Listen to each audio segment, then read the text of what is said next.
Eruvin Daf Lamed Aleph, we have a machlokes in the emails. The first email is from Moshe Sela. He says, today we say Bari Pri Hadom on hearts of palm because they grow to be eaten as hearts of palm. In the time of the Gemara, they did not practice this. They grew the palm tree for dates only. This is my 5th cycle of Daf Yomi, and you're an amazing Maggid Shir, and I'll give you a bracha as a Kohen Hedyot. This year should be better than your expectations. Amen. Thank you. Second email is from Bernard David from Manchester. The bracha today on hearts of palm is Bari Pri 8. Thanks for your amazing, inspiring shir. It's really appreciated. Kindest regards, the loyal Talmud, Bernard David, Machlokes emails. Eruvin Daf Lamed Aleph, we learned in the mission that Rabbi Yehuda says that you could place your Eruv in a Beis HaKvaros, in a cemetery. You could be Kohen Shvisa, you could reside in the Beis HaKvaros. The question is, how does the Kohen, who put his Eruv in the Beis HaKvaros, how does he retrieve it? And the answer is, he goes in a Shida Teva Migdal, they carry him in with a giant box. This box is larger than 40 saw, so it's not a kli, so it's not Mikabel Tumah. And it goes according to the Shita, Rabbi Yossi, who says, oil zarek shmei oil, a moving oil, it does the job of preventing the tumah to go into the box, as we had a machlokes, that if somebody goes into Eretz Amim, goes into Chutz La'aretz, in a Shida Teva Migdal, according to Rebbe, becomes Tamei, according to Rabbi Yossi, it does not become Tamei, it protects him, it shields him from the tumah. Now, the Eruv itself, if it's on a grave, shouldn't the food become Tamei? And the answer is, it was never Mukhshel L'Kabel Tumah. You never poured water on it, wine, oil, milk, etc. The 7 mashkin. Or we're talking about a cake that was kneaded with fruit juice and therefore not Mikabel Tumah. How does he get the food to him? If he takes, let's say, a metal tong becomes tamei from the kaver, makes the person tamei. Let's say he uses pshutik liyates, a flat piece of wood. Well, the flat piece of wood creates an oil over the kaver, even if it's not a tefach wide, but if in the circumference it has this tefach, midrabanan, that could bring the tumah all the way to the hand that's holding and it's underneath the piece of wood. So what you do is, you use a piece of wood that the end is very, very thin and sharp, and you grab the food as so. Now, Rabbanan will say, the reason why you can't place an Eruv in a Beis HaKvaros is because you cannot benefit from a grave. There's an Isser Hana to use a grave for any purpose, even to put your tehillim on it, to lean on it, to step on it. You're not allowed to use a grave.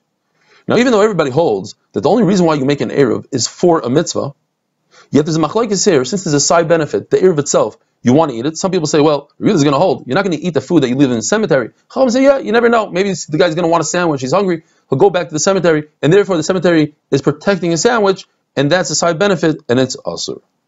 Says the Mishnah, the way it works with produce is you have to give, let's call it 2% to the kohen. That's called truma gdoila. Step number 2, you give 10% of whatever's left over to the Levi, and the Levi takes his 10% and gives 10% from that. Meiser mina meiser. In addition, you take 10% and you eat it yourself in Yerushalayim, or you redeem it on money. That's called meiser sheni. Says the Mishnah, you can make an Eruv out of Demai. You bought produce from an Amaretz. The halacha is you have to take Trumas HaMaisers again, even though the Amaretz tells you he took Trumas HaMaisers. The reason is because anybody can become a poor person instantaneously by being mafkir everything they own. And by doing so, you're permitted to eat Demai. Because the Ani could eat Demai according to Basil, and that's how we pass it. You're permitted to make an Eruv with Meiser Rishon that the Levi already took out his 10% of the 10%. And the Chiddush is, because we're talking about that you gave the Levi 10% of the produce before you gave the Kohen his 2%. And the halacha is that if you forget and you give the Levi his 10% from before it became grain, when it's just before you smooth it out, it's just a bunch of wheat, shaft, you're not mechuyev to give the Truma Gdoila. And the Chiddush is that you could still make an Eruv out of it. As the pasuk says, Meiser mina meiser, the Levi only gives 1 meiser, not Truma Gdoila. What about the pasuk that says that he should give mikol meiser seichem? He should give many.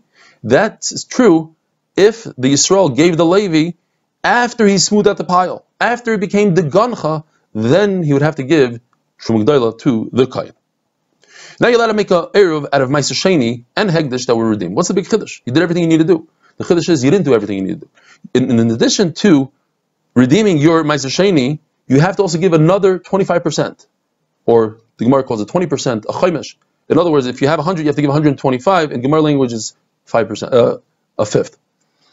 And you didn't do so. And the chiddush is that it's not ma'akid. But you're not allowed to make an Eruv out of tevel. Tevel is produce that you didn't remove any trumas or maisros. What's the big chiddush? Of course, you didn't do what you need to do. The chiddush is because it's only midrabanan that you're chayav, because we're talking about a case, you harvest these fruit from planters from pots that don't have holes in them, and the chiyuv of trumas to maasros are only midrabanan.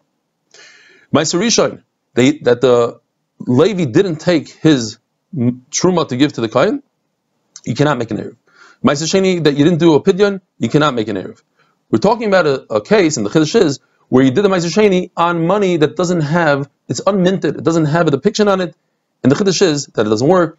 And hegdish, you redeem the hegdish fruit with real estate rather than with money, and it doesn't work. Says the Mishnah, if you send your eruv with a cheresh, shoyte v'katan, those who don't have proper das, or with somebody who doesn't believe in an eruv, like a kusi, doesn't believe in the whole concept of eruv, it's not an eruv. So you tell your child, go take this eruv, put it over there, it doesn't work. Why? Because eruv tchumim, you have to be koine shvisa. You have to say that this is my place. A katan can't do that. He can't be koine shvisa for you. However, you can go around to all the neighbors and gather the eruv chatzeres, because eruv chatzeres happens on its own. If you tell somebody to pick up the eruv from a child, then you could trust the child. You're watching him from a distance, says the Gemara, and there's a chazaka that the adult will do what he said he's going to do. Chazaka shliach oisa shlichusa. The same will apply if you put the eruv in an elephant's trunk or with a monkey. Tell the monkey, go forward, deliver it to the Rav or another person. So we have a chazaka, that person is going to take it from the monkey, and you're watching the monkey go. It will work. Have a wonderful day.